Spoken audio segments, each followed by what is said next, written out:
ये क्या Q question है। तो सबसे पहले बेसिक देखेंगे। Thyroid is an endocrine gland.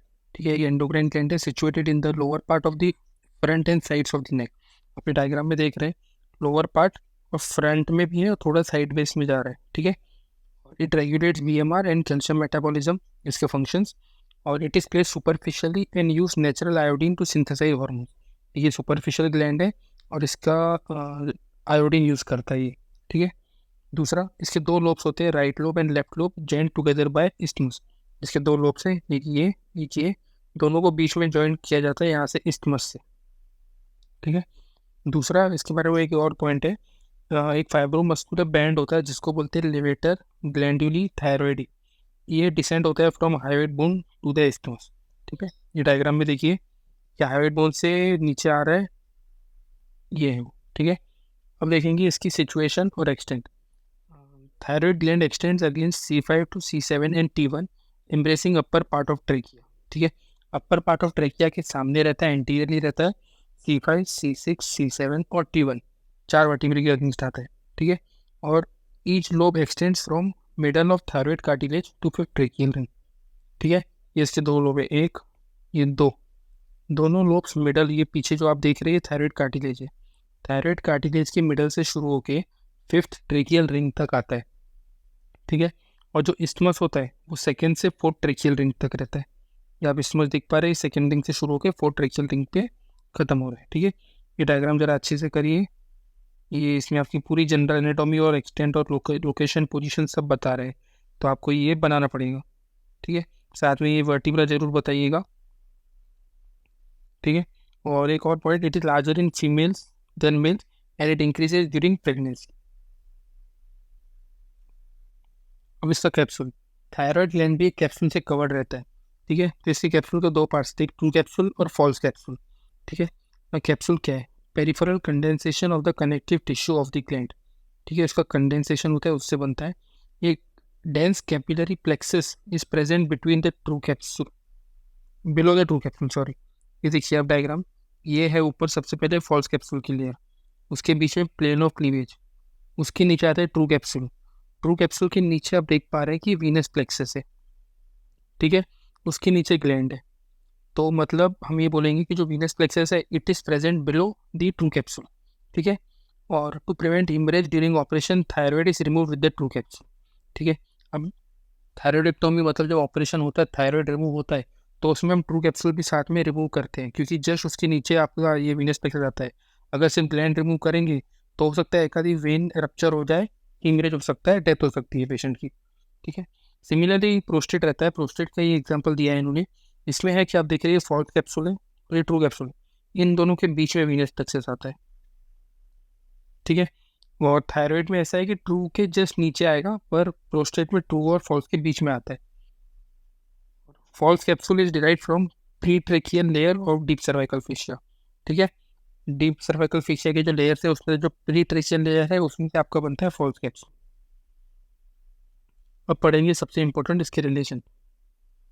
Relation में आपको नीचे वाला जो डायग्राम है ये डायग्राम अच्छे से करना है, इसलिए हम देखेंगे रिलेशन में सबसे पहले अपेक्स होता है, एक बेस होता है, और सरफेस में आएगा medial surface, lateral surface and posterior lateral surface, और आएंगे दो border, anterior border and posterior border. ठीक है, अपेक्स देखेंगे, apex is directed upwards in slightly lateral. ठीक है, अपेक्स एकदम अपवर्ड्स ऊपर की तरफ जाता है और थोड़ा लेटरल होता है। It is related to sterno thyroid muscle, superior thyroid artery and external laryngeal nerve. ठीक है, ये तीन चीज़ें। सिमिलरली बेस आएगा, बेस रहेगा downwards and is related to the fourth and fifth tracheal ring. ये डायग्राम देखिए, ये डायग्राम है, इसका ये अपेक्स रहेगा ऊपर और नीचे ये बेस आएगा। ठीक है, बेस में आएगा inferior thyroid artery and recurrent laryngeal nerve. ऊपर था सुपीरियर थायराइड आर्टरी, नीचे है इंफीरियर। सिमिलरली ऊपर था एक्सटर्नल लेरेंजियल नर्व, नीचे है रिकरेंट लेरेंजियल नर्व। ठीक है, ये अब हम देखेंगे इसके सरफेसेस। सरफेस में सबसे पहले आएगा लेटरल सरफेस। अब आप देखिए ये डायग्राम है आपका। ठीक है, ये आपका है थायराइड, ये पूरा, ये आपका सामने एंटीरियर है, ये पीछे साइड है पोस्टीरियर। ठीक है, तो सामने ये जो मसल्स है आपको देख रहे हैं, एक दो, ये सब सब आपकी नेक की मसल्स हैं, जो थायराइड के साइड वेस्ट में भी है और सामने भी है, तो ये इसके लेटरल रिलेशंस में ये सारी मसल आ जाएंगी। ठीक है, तो क्या क्या आएगी, स्टर्नोहायोइड, उसके बाजू में होमोहायोइड है, उसके नीचे ये वाली आपकी स्टर्नोथायरॉइड है, और सबसे बड़ी है स्टर्नोक्लीडोमेस्टोइड। ये 4 मसल आएगी आपके एंटी लेटरल रिलेशन में। ठीक है, वैसे मीडियल रिलेशन आएगा, मीडियल रिलेशन में आएंगे, मीडियल मतलब ये ग्लैंड है, इसके मीडियल मतलब अंदर साइड, मतलब ये एरिया में क्या है। तो यहाँ पे आते हैं, देखिए 2 ट्यूब आते हैं, ट्रेकिया और ईसोफेगस। सिमिलरली 2 मसल भी आती है, इंफीरियर कॉन्स्ट्रिक्टर मसल और क्रिकोथायरॉइड मसल, और 2 नर्व्स आती है, recurrent and external laryngeal nerve. ठीक है, ये है इसके मीडियल रिलेशन। ऐसी पोस्टेरो लेटरल मतलब पीछे साइड और लेटरल साइड क्या है, वहाँ आएगा आपका कैरोटिड शीथ और कॉमन कैरोटिड आर्टरी। ठीक है, और अब आती है एंटीरियर बॉर्डर। एंटीरियर बॉर्डर क्या होती है, thin and it is related to anterior branch of superior thyroid artery. ठीक है, anterior branch of superior thyroid artery. वैसे पोस्टीरियर बॉर्डर रहती है, वो थिक रहती है और सेपरेट करती है मीडियन और पोस्टीरियर रेक्टल सरफेस को। ठीक है, इन दोनों को सेपरेट करने का काम करता है पोस्टीरियर बॉर्डर, और ये रिलेटेड रहता है इंफीरियर थायरॉइड आर्टरी से।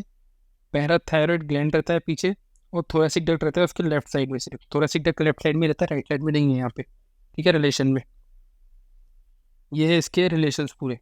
एंटीरियर बॉर्डर थिन रहती है, पोस्टीरियर बॉर्डर थिक रहती है। It is related to the anterior branch of superior thyroid artery, और posterior border is related to inferior thyroid, parathyroid gland और thoracic duct on the left side.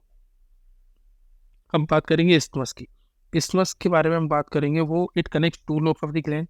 उसके surface होते हैं anterior surface और posterior surface. तो anterior surface is related to sternothyroid muscle, sternohyoid muscle, skin और facial. Obviously जो lateral के हमने देखे रिलेशन वही सब आएंगे, इस्थमस सामने ही आता है। इसके पोस्टीरियर रहेगा 2nd to 4th tracheal ring, जैसी पोजीशन थी। Upper border right and left anterior branch of superior thyroid artery, lower branch inferior thyroid when. ठीक है, ऊपर आता है सुपीरियर थायरॉइड आर्टरी, नीचे आती है इंफीरियर थायरॉइड वेन। ठीक है, ये इसके रिलेशन है। अब ब्लड सप्लाई, ब्लड सप्लाई तो बहुत सिंपल है, इसमें कुछ नहीं, superior thyroid artery, inferior thyroid artery. 3% people में ऐसे by chance lowest thyroid artery मतलब तीसरी ब्रांच भी रहती है, और कुछ एक्सेसरी थायरॉइड आर्टरीज रहती है। ठीक है, दूसरा हम देखेंगे इसके डायग्राम में। अब देखिए, ये आती है आपकी सुपीरियर थायरॉइड आर्टरी, नीचे आके 2 ब्रांचेस बनती है इसकी, एंटीरियर ब्रांच और पोस्टीरियर ब्रांच। ठीक है, दोनों सप्लाई करती हैं। अब यहाँ से जब आती है आपकी इंफीरियर थायरॉइड आर्टरी, उसकी एक ब्रांच आती है ऊपर, असेंडिंग ब्रांच, वो जाके सुपीरियर थायरॉइड की पोस्टीरियर ब्रांच से एनास्टोमोसिस करती है। तो ये एमसीक्यू क्वेश्चन है, या तो फिर आप इसको भी आगे एक्सप्लेन करके बता सकते हैं, क्योंकि आपको डायग्राम तो करना ही करना है।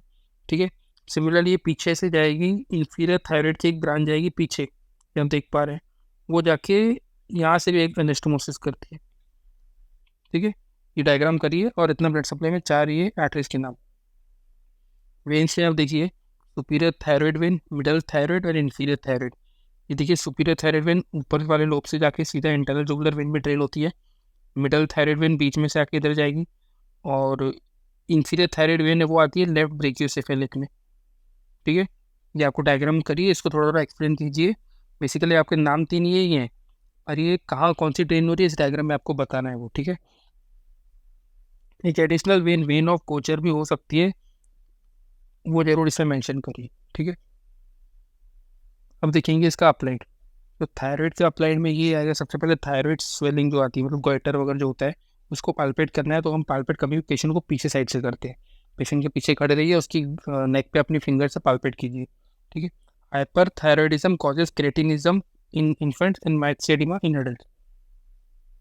और जब थायराइड हमें ग्लैंड रिमूव करना होता है कुछ सर्जरी में, इसको बोलते हैं थायराइडेक्टोमी।